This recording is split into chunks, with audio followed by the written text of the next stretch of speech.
On the 4th of November 1979, right in the heart of Tehran, thousands of angry people had stormed over the gates of the United States Embassy, and their targets were 58 American citizens. The embassy security surrendered, and within a few hours, 52 American diplomats and workers had fallen into the hands of the Iranian protesters. They had only one demand from the American government: send back the Shah of Iran, or be prepared to see the dead faces of your people. Amidst this chaos, 6 American diplomats managed to escape through a secret door of the embassy. For the next several days, they kept hiding, running, and changing their appearances. With each passing day, the risk of them being caught was increasing. Getting them out of Iran alive was nothing short of a mission impossible.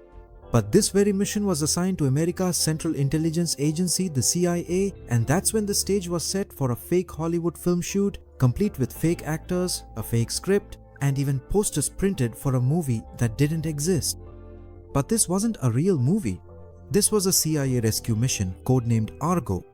Viewers, by November 1979, political turmoil in Iran had reached its peak. A few months earlier, in January 1979, Shah Mohammad Reza Pahlavi, the former ruler of Iran, fled the country under pressure from public protests.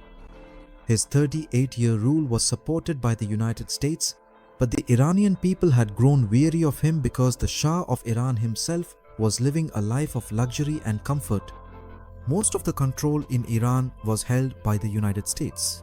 Decisions were made according to America's wishes, and all control over oil was also in the hands of the United States, while the people of Iran were becoming poorer and poorer.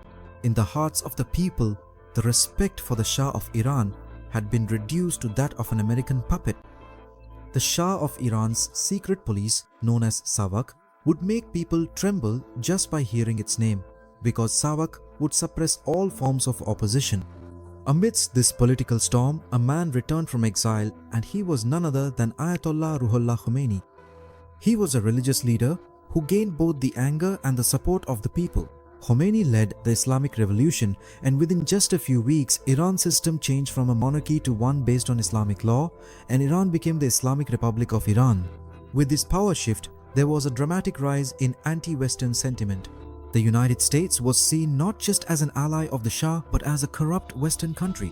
On the streets of Tehran, people attacked embassies, especially the American one. They would burn the American flag and chant slogans against it.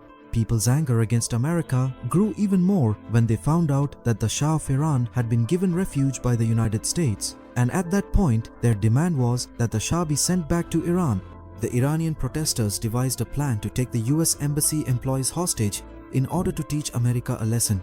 On the 4th of November 1979, thousands of protesters gathered outside the US embassy in Tehran, and while chanting slogans, they climbed over the walls and gates to break inside. When the security guards saw the crowd of thousands, they too surrendered and stepped aside, and in the end, out of the 58 people inside, 52 American nationals were taken hostage.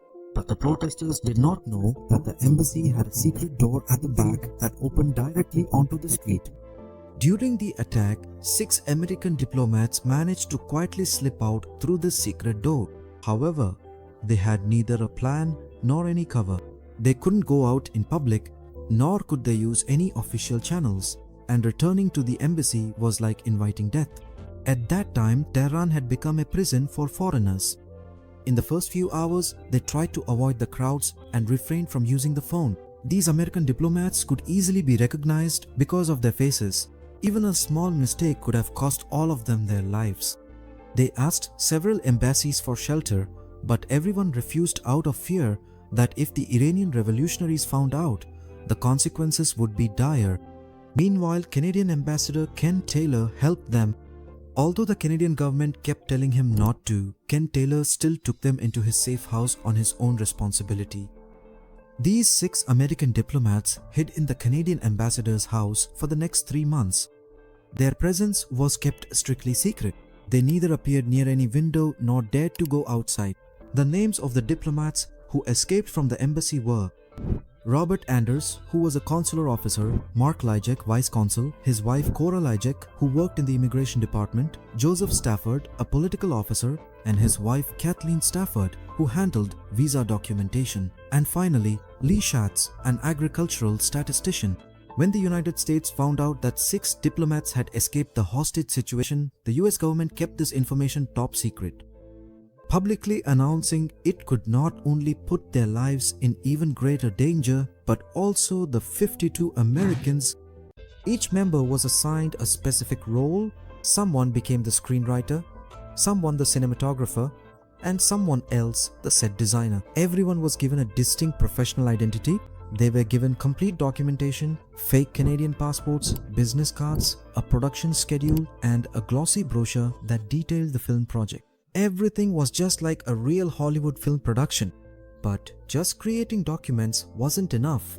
The real challenge was to train these people on how to play those roles, how to behave with customs officials, how to answer questions, how to walk, talk, and act with the confidence of film industry professionals. Tony Mendes gave them all a crash course. They were taught every single detail, that if someone asks you who you are, the answer shouldn't just be in your passport, but in your face and your accent. The first milestone of the mission had been achieved, and mentally, these 6 Americans had now become film crew members. Now the next challenge was to make this whole story actually work inside Tehran. After weeks of preparation, Tony Mendes finally got permission to go to Iran. With a fake identity, a Canadian film producer who wanted to scout locations in Iran for a science fiction movie.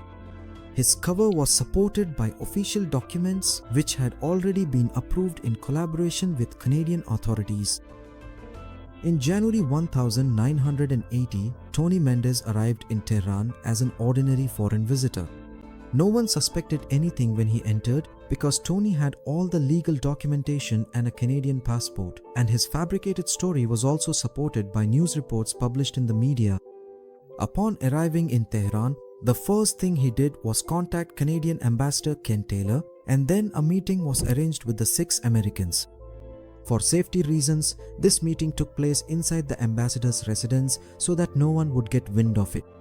Then Mendes gave everyone a detailed briefing on how to behave at the airport, what to say to border officials, which points to highlight and which questions to avoid. They were repeatedly told that they had to present themselves as a confident, professional film crew in front of the Iranian authorities, who were there only for a short business trip. But if this plan failed, or if anyone made even the slightest mistake, everyone already knew what the consequences would be.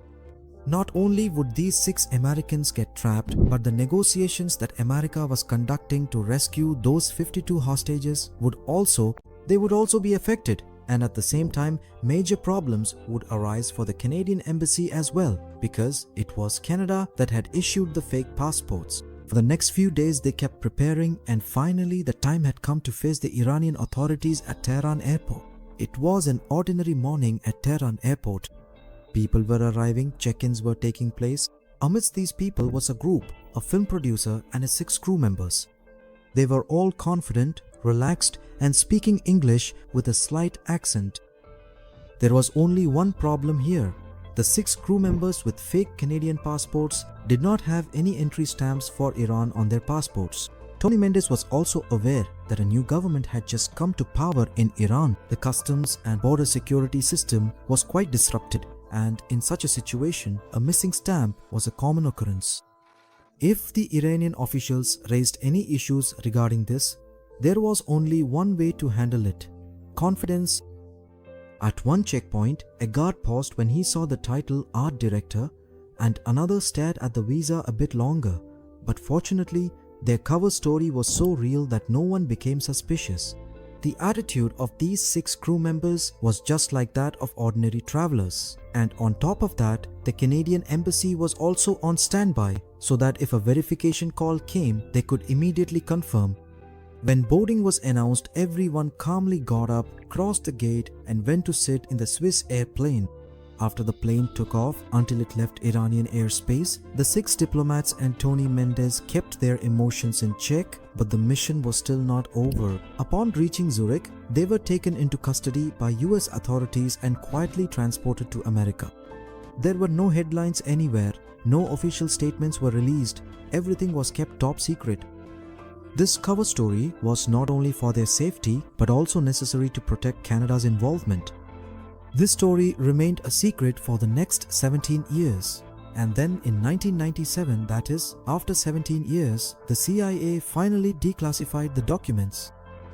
Tony Mendes himself narrated the whole story of how a fake film, a bogus studio, and an impossible mission saved 6 lives. The remaining 52 American hostages were finally released on the 20th of January 1981, right after Ronald Reagan became the US president, after being held captive for 44 days.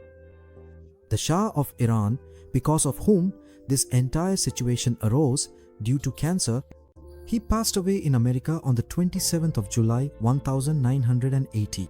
The story of Argo, which was once confined to classified files, had now become a subject for journalists, historians, and filmmakers all over the world. A movie was also made about it, but many scenes in this film were depicted quite differently from reality. To make the story more interesting, the movie heavily highlighted the role of the CIA. But in reality, this mission would not have been possible without the help of Canadian Ambassador Ken Taylor. Ken Taylor was declared a national hero in Canada, and the US also honored him with a gold medal. The Argo mission, which the media dubbed the Canadian Caper, was the incident after which the US Embassy in Iran never reopened. After the mission, Canada also closed its embassy and recalled its diplomats. We hope you will also like and share this video a lot. Thank you so much for your loving comments. See you in the next amazing video.